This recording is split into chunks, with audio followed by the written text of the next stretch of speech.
Predikat Kota Toleransi Kota Indonesia Mini, kota yang dihuni beraneka suku bangsa, ras, agama, bahasa, aman, kondusif, itulah kota Salatiga. Salatiga selama 2 periode, dipimpin oleh wali kota muda, Yulianto namanya. Menjelang akhir jabatan periode 2, beliau menggagas pembangunan proyek yang cukup besar, dengan anggaran fantastis yang disebut implementasi kota toleransi. Dengan gagasan tersebut, ide apapun wali kota hampir pasti jajaran OPD dan Forkompinda di ACC. Maka akhirnya proyek besar dengan anggaran fantastis itu, ketok palu, disetujui dan ditetapkan APBD Kota Salatiga tahun 2022, untuk membangun Taman Wisata Religi Salatiga, TWRS, dengan anggaran 65,75 miliar, dan dikerjakan bertahap sesuai perencanaan, antara lain. 1.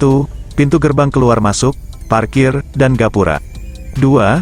Rencana ada 5 gedung tempat ibadah, kantor ruko, dan sarana pendukung lainnya.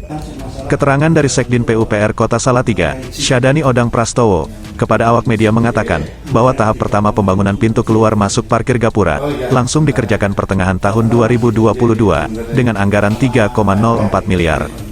Kini, masyarakat bisa lihat, dengan anggaran sebesar itu, kurang lebih hanya panjang 100 meter, tempat parkir 28 meter, yang 72 meter untuk taman, dengan lebar bervariasi antara 3,7 meter sampai dengan 14 meter, dan 2 menara, dengan menghabiskan anggaran 3,04 miliar. Pantaskah, kenapa masyarakat Salatiga, tokoh masyarakat dan aktivis Salatiga bungkam?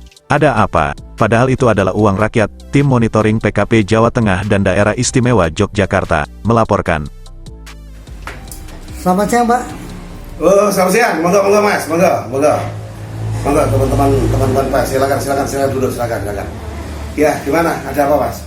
Menanggapi temuan kasus TWRS itu bagaimana, Pak? Maksudnya Salatiga adalah kota predikat tertoleransi, Mas, antara suku, ras, agama, dan sebagainya. Dan disebut juga kota mini Indonesia. Kira? Nah, pada akhir-akhir ini, Mas, di Salatiga itu, kemarin tim investigasi dan monitoring PKP itu menurunkan tim ke lapangan tentang pembangunan Taman Wisata Religi Salatiga.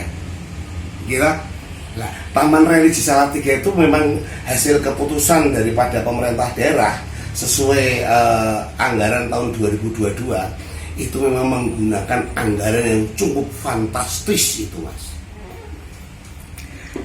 Dengan anggaran fantastis maksudnya gimana ya, Pak?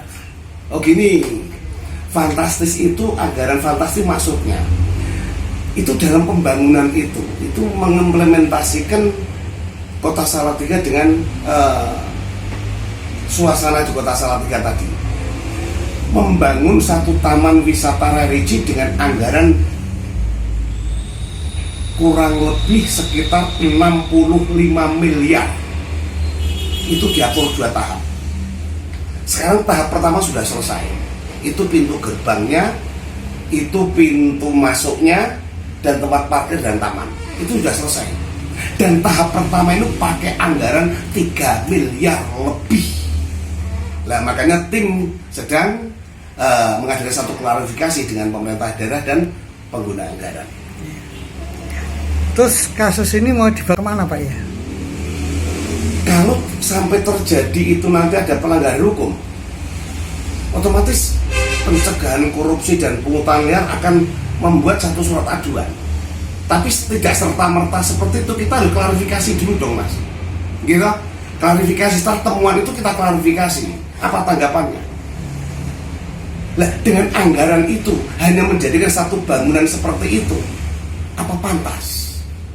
Nah, kemudian saya tanyakan lagi, loh, masyarakat Salatiga itu banyak orang pintar, masyarakatnya luar biasa, gitu? Mereka semua adalah pendidikannya luar biasa, pengetahuannya luar biasa.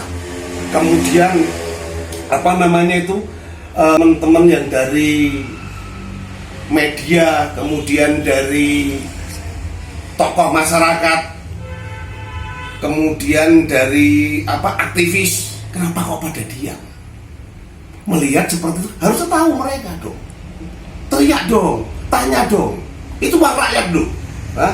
Nah, kalau itu terjadi satu pelanggaran, PKP tidak pernah akan henti untuk berbuat, untuk melakukan kepada penegak hukum, untuk ditindaklanjuti. Itu yang kita lakukan, Mas. Oke, terima kasih Pak. Ya, oke.